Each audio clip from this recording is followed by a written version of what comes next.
Tengah, tapi di bagian tengah tidak ada kerusakan. Saudara, kita beralih ke informasi lain. Dari sidang lanjutan tewasnya Prada Luki Namo, dalam sidang saksi anggota Provos melihat korban dianiaya terdakwa hingga mendengar Prada Luki berteriak minta ampun. Hari ini Majelis Hakim menghadirkan saksi yakni anggota Provos Pratu Petrus Canisius Mahe untuk terdakwa Letu Ahmad Faisal, Komandan Kompi A tempat Prada Luki berdinas. Kepada saksi, korban Prada Luki sempat mengeluh sakit. Saksi pun juga pernah mendengar korban berteriak minta ampun namun tak melihat siapa yang memukul korban. Namun di waktu yang lain, saksi pernah melihat terdakwa menganiaya korban.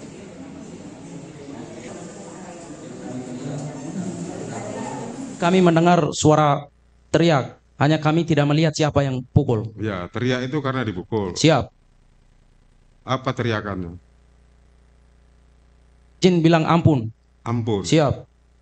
Itu suara siapa yang saksi? Izin almarhum. Almarhum. Siap. Ya. Tapi saksi tidak melihat siapa yang mukul. Izin kami tidak melihat. Pada saksi? Siap. Izin keluarnya hanya bilang sakit. Sakit. Siap. Disebutkan nggak di bapaknya yang sakit? Siap. Izin bilang badan. Badan. Siap. Yang pertama izin yang saya melihat disuruh jungkir, merayap. Siap. Izin keras. Keras. Siap. Ke bagian punggung 4-5 kali, posisinya tiarap ya. Siap. Ibu Prada Luki Namo tak kuasa mendengar keterangan saksi dalam sidang lanjutan kasus tewasnya Prada Luki. Sang ibu terpaksa keluar dari ruang sidang sambil menangis. Ibu Prada Luki meminta para pelaku dipecat dan dihukum maksimal sebab tewasnya Prada Luki masuk kategori pembunuhan berencana, bukan tewas karena dianiaya.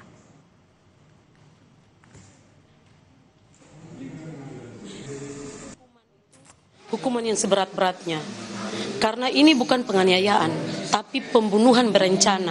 Dan pasalnya harus sesuai dengan motif yang mereka lakukan, yaitu pembunuhan berencana. Dan saya mendengar keterangan saksi, saya cukup sakit hati. Di mana keterangan saksi itu menyatakan bahwa anak saya sudah meminta ampun berulang-ulang kali, tetapi pelaku tidak punya hati. Mereka tidak merasakan jeritan hati anak saya, teriakan anak saya, mereka tidak mendengarnya. Mereka tetap memukul, tetap menyiksa anak saya. Belum bersaksi mereka disumpah, lu akan dapat karma, aturan lu menang, tapi lu akan karma. Anak saya sudah mati. Mereka melindungi itu perwira 3 orang itu.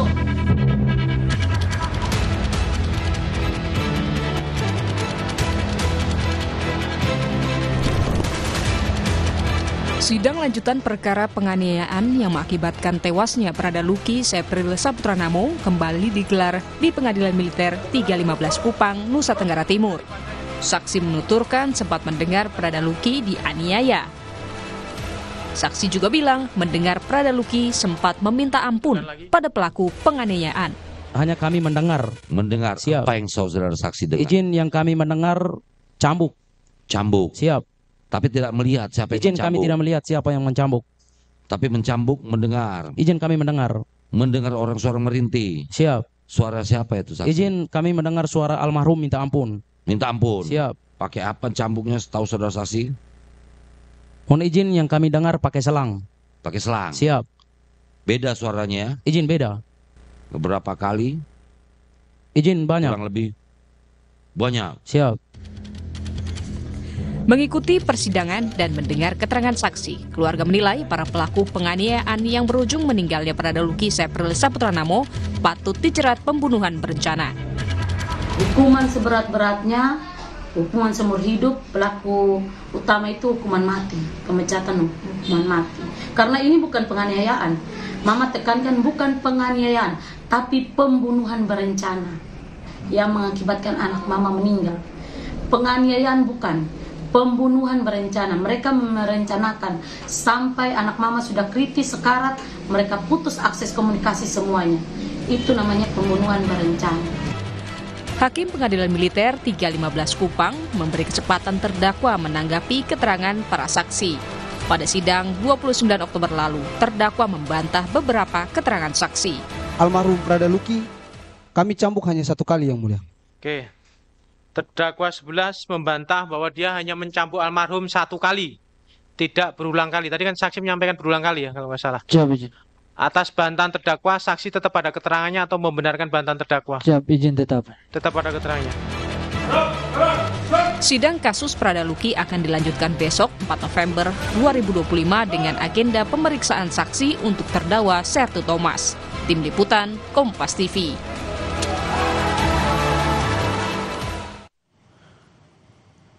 Dan saudara, apakah dalam sidang majelis hakim juga ingin mendalami siapa sebenarnya dalang utama dalam penganiayaan Prada Luki hingga akhirnya ia meninggal dunia ini? Kita tanyakan kepada jurnalis Kompas TV Niputu Trisnanda dan juga juru kamera Roy Ilman dari Kupang, Nusa Tenggara Timur. Selamat petang, Putu.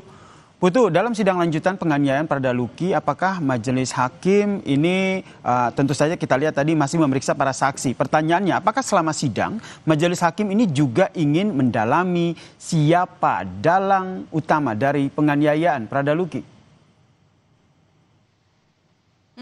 Selamat petang, Yasir dan juga saudara. Kalau melihat bagaimana jalannya proses persidangan pada hari ini, memang lebih banyak porsinya. Ini mencari tahu begitu siapa dan juga apa peran dari masing-masing terdakwa.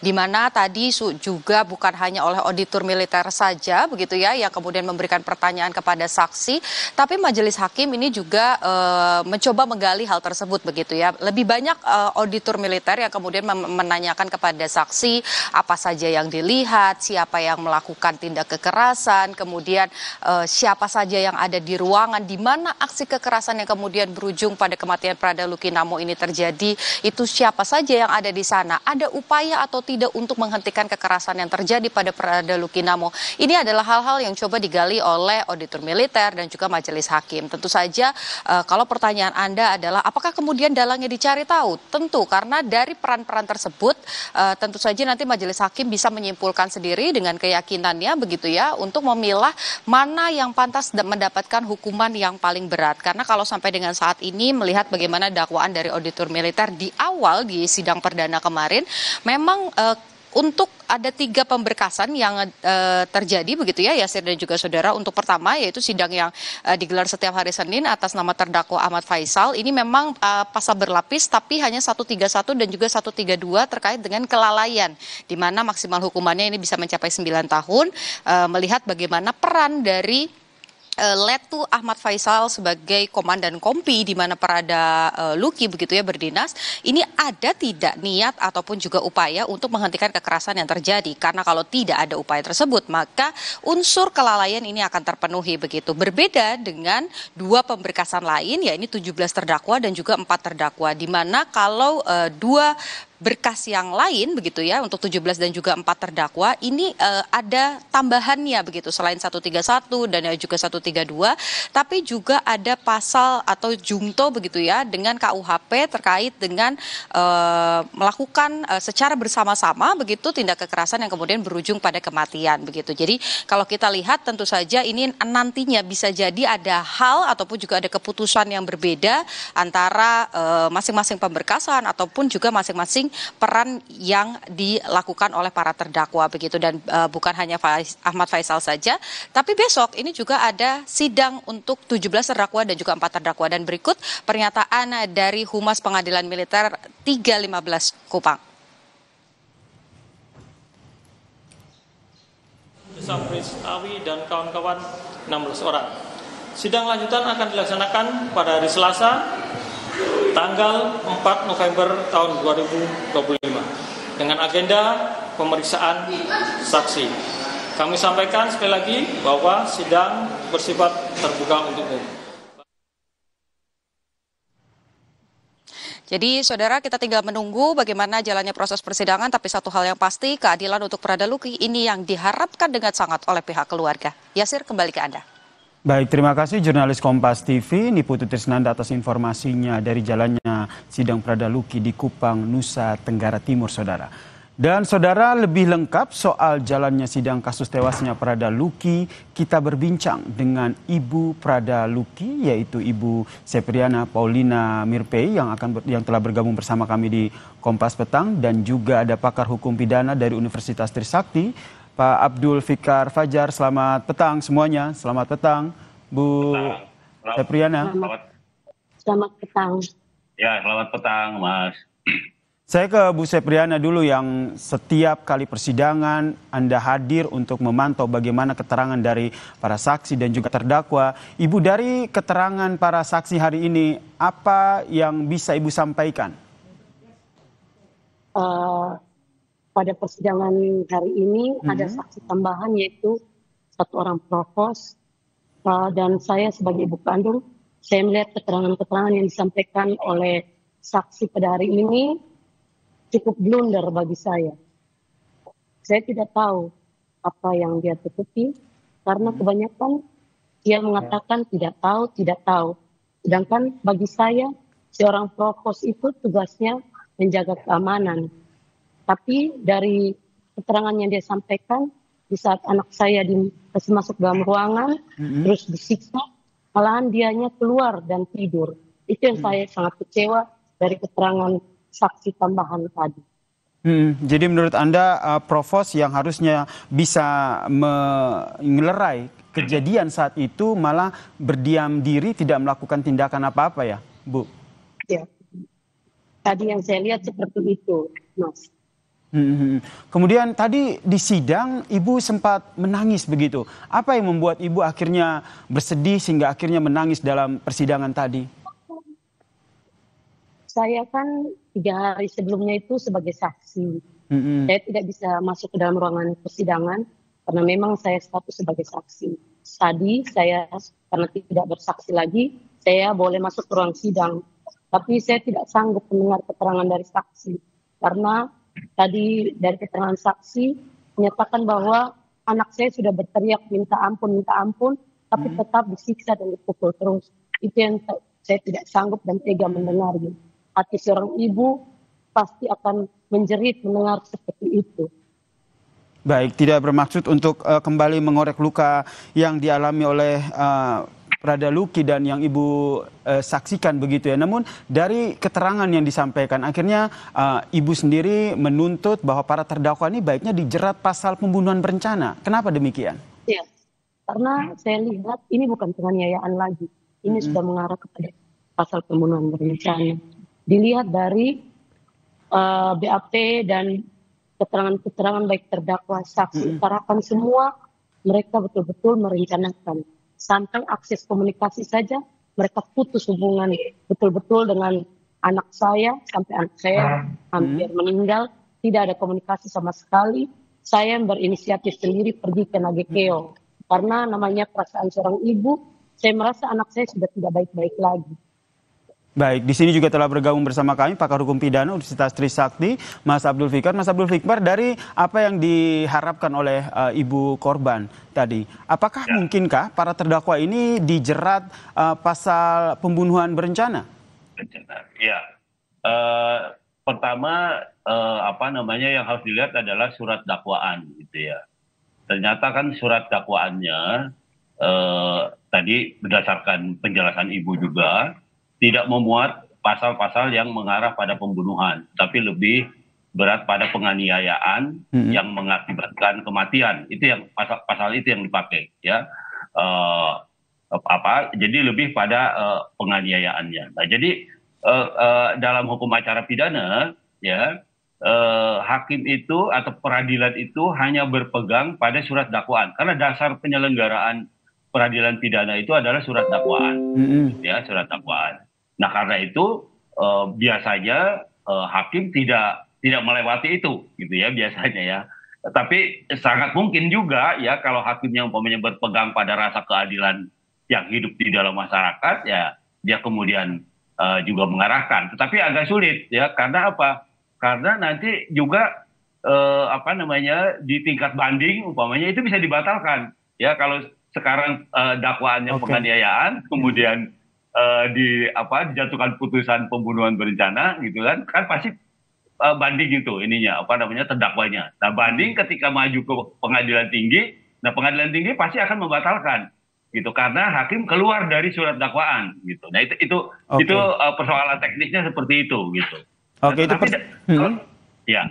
Silakan dilanjutkan. Kalau melihat kronologi kejadiannya, kan kalau penganiayaan itu adalah kesengajaan menimbulkan rasa sakit, gitu, ya kan? Artinya kalau orang menganiaya itu, kalau orang sudah sakit ya udah selesai itu yang namanya penganiayaan. Tapi kalau itu dilakukan berkali-kali, gitu, menurut saya berkali-kali waktunya ini segala macam, artinya ada tujuan lain gitu loh. Oke, jadi menurut Anda penganiayaan yang dilakukan oleh para terdakwa yang dilakukan berkali-kali ini memang tujuannya untuk menghilangkan nyawa korban, ada unsur pembunuhan berencana di situ. Jangan dijawab dulu, kita lanjutkan perbincangan kita usai jeda. Tetaplah bersama kami di Kompas Petang. Oke.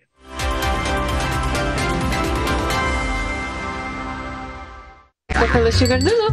Wah, rendah gula, nyaman diminum. Ayo menangkan 5 kesempatan nonton bareng pertandingan bola 2026 di Amerika. Pemenang akan segera dipilih. Jangan sampai ketinggalan. Segera beli 5 bungkus kopi luwak apa saja. Upload ke sosial media, tag @kopiluwakofficial. Luwak hitam baru, nyaman di lambung, gak kemanisan. Ayo menangkan 5 kesempatan nonton bareng pertandingan bola 2026 di Amerika. Pemenang akan segera dipilih. Jangan sampai ketinggalan. Segera beli 5 bungkus kopi luwak apa saja. Upload ke sosial media, tag @kopiluwakofficial. Luwak hitam baru, nyaman di lambung, gak kemanisan. Kok yang ini, Pak? Kalau tutupnya aja gini, isinya gimana? Tidak semua air itu sama. Aqua dalam galon yang dibersihkan 20 kali, diisi tanpa tersentuh tangan dan ditutup sempurna. Aqua, 100% murni, 100% aman.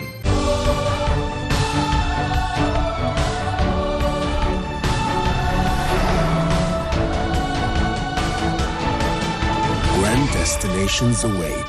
Mitsubishi Destinator.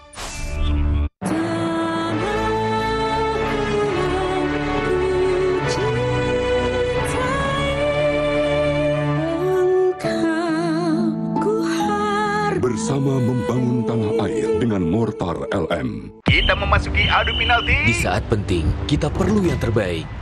Aqua, 100% murni, alirkan kebaikan alami, dukung 100% performa. Aqua, 100% murni, pilihan timnas Indonesia. Wow, kirain po, taunya Fresh Care Smash yang lagi viral. Fresh Care Smash 4-in-1, tren baru, double inhalernya unik, nonjok segernya. Bisa buat ngerok, sampai pijit. Keren dan stylish. Fresh Care Smash, ekspresikan gayamu. Produktif di pagi hari, hasilnya pasti lebih berkualitas. Seperti lebah pagi madu TJ yang pintar mencari sumber madu terbaik, dipanen di kematangan yang tepat. Bantu jaga sehatmu. Madu TJ, kualitas terbaik dari alam. Kok yang ini, Pak? Kalau tutupnya aja gini, isinya gimana? Tidak semua air itu sama. Aqua dalam galon yang dibersihkan 20 kali, diisi tanpa tersentuh tangan dan ditutup sempurna. Aqua, 100% murni, 100% aman. Selalu ada satu hal yang membuat kita terus melaju. Untukku selalu ada Milten Sugar Free. Ada satu momen ketika kita tak terhentikan. Dedikasi dan impian kitalah yang membuat kita terus maju. Milten Sugar Free. Enjoy your moment. Tidak semua air itu aqua. Yang dipilih dari sumber air di gunung terlindungi, disaring bertahun-tahun oleh lapisan bebatuan, dan kaya akan mineral alami yang seimbang. Sehingga aqua terasa dingin tanpa didinginkan. Luwak Coca-Cola Sugar dulu. Wah, rendah gula, nyaman diminum.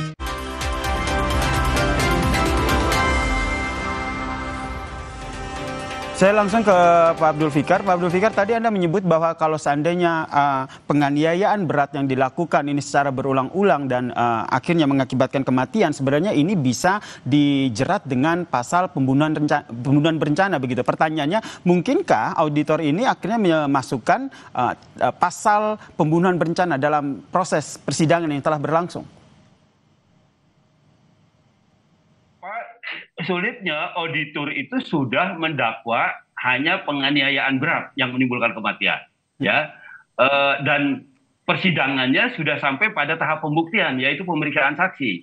Padahal dakwaan itu bisa dirubah, ya, kalau belum masuk ke tahap pembuktian, gitu. Jadi umpamanya baru dibaca dakwaan, kemudian ada eksepsi, terus jaksanya kemudian sadar atau apalah. Kemudian ada informasi lain, dia merubah, masih bisa di situ, karena belum mulai pembuktiannya, belum mulai pemeriksaan saksi, pemeriksaan ahli belum dimulai gitu. Nah itu masih bisa dirubah, ya. Nah tapi kalau sekarang kan faktanya sudah diperiksa di saksi-saksi, ya kan. Nah jadi agak sulit merubah dakwaan ini menjadi itu tadi paling tidak percobaan pembunuhan lah ya. Kalau kan ada pembunuhan itu ada 3 kategori, percobaan pembunuhan, pembunuhan atau pembunuhan berencana kan begitu ya kan. Baik. Nah jadi dari fakta penganiayaan yang berkali-kali menurut saya itu tujuannya tidak lagi membuat orang merasa sakit gitu, tapi ada tujuan lain gitu. Dan menurut Anda bisa dengan disangkakan pembunuhan berencana jika seperti Anda sampaikan tadi ya Pak Fikar ya. Baik, saya ke Bu Paulina. Bu Paulina, Anda yang terus bersuara dan menyampaikan ke publik bahwa mereka para terdakwa ini harus dijerat dengan pasal pembunuhan berencana. Ibu Paulina tentu mendengar betul keterangan yang disampaikan oleh para saksi yang dihadirkan. Hal-hal apa saja yang meyakinkan Ibu dan juga keluarga bahwa para terdakwa ini harusnya dijerat dengan pasal pembunuhan berencana, Ibu? Ya, dari keterangan semua yang kita dengar itu karena kita melihat sungguh sadis dan kejam perbuatan mereka. Kita sebenarnya tidak menerima salinan BAP-nya dari para saksi dan terdakwa. Kalau kita menerima dan kita mengetahui sebelumnya pasal yang diterapkan kepada mereka, pasti kita sudah tahu. Ini kita juga baru tahu. Kita pihak keluarga dan orang tua baru tahu pasal yang diterapkan kepada mereka. Jadi saya berpikir kalau hanya hukuman 9 tahun saja bagi saya sungguh miris sekali. Karena yang mereka lakukan itu di luar batas kemanusiaan. Itu bukan ciri seorang prajurit. Memang kalau memang pembinaan atau apa kami memaklumi ada dia punya tingkat-tingkatnya, tapi ini sudah mengarah kepada pembunuhan, bukan pembinaan lagi. Jadi kalau memang dikenakan pasal seperti itu, kami keluarga kecewa. Bukan kami saja keluarga, seluruh masyarakat Indonesia kecewa. Karena pasalnya itu sangat ringan buat mereka. Pasalnya sangat ringan karena menurut pihak keluarga harusnya ini dijerat dengan pasal pembunuhan berencana, begitu ya, Bu Paulina. Kemudian dalam sidang ini kalau kita lihat kan para terdakwa ada 17 terdakwa, kemudian ada 4 terdakwa, kemudian 1 kepala ataupun atasan dari almarhum yang juga diperiksa. Dari kesemua terdakwa ini menurut Ibu Paulina sendiri siapa sebenarnya orang yang paling bertanggung jawab, otak utama dari pelaku penganiayaan yang harus betul-betul bertanggung jawab? Kalau menurut saya yang saya lihat itu terdakwa yang bernama Torik Singajuru, itu yang saya lihat. Dan Bapak Madejini. Kedua itu yang saya lihat mereka cukup bertanggung jawab harusnya.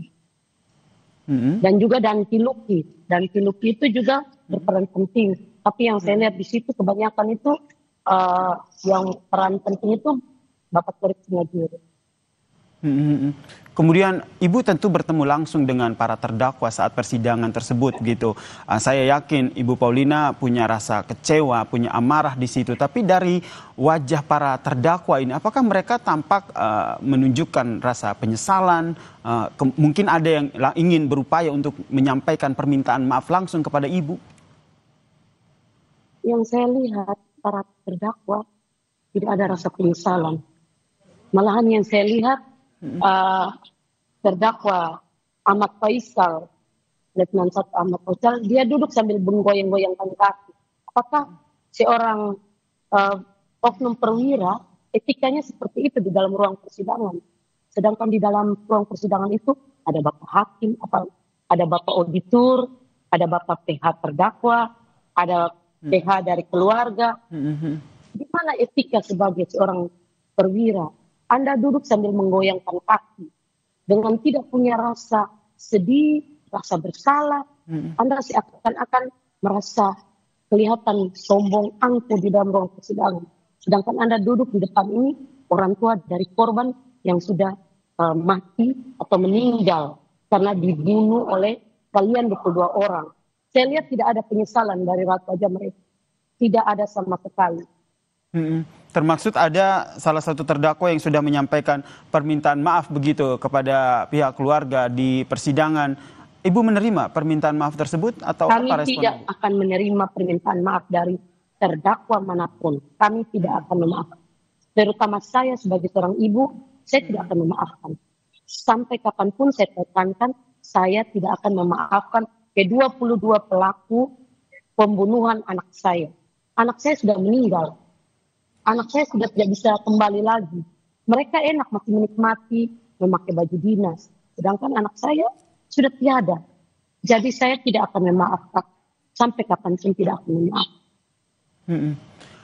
Dengan kondisi seperti ini, saya membayangkan begitu sedih begitu Ibu, kehilangan seorang anak yang dibanggakan, kemudian harus hadir menyaksikan para terdakwa yang merupakan mereka yang berbuat, yang menghilangkan nyawa anak Ibu. Pertanyaannya apa yang membuat seorang Ibu Paulina ini begitu tegar setiap hari hadir di persidangan untuk menyaksikan persidangan, menatap langsung para terdakwa yang membunuh anak Ibu?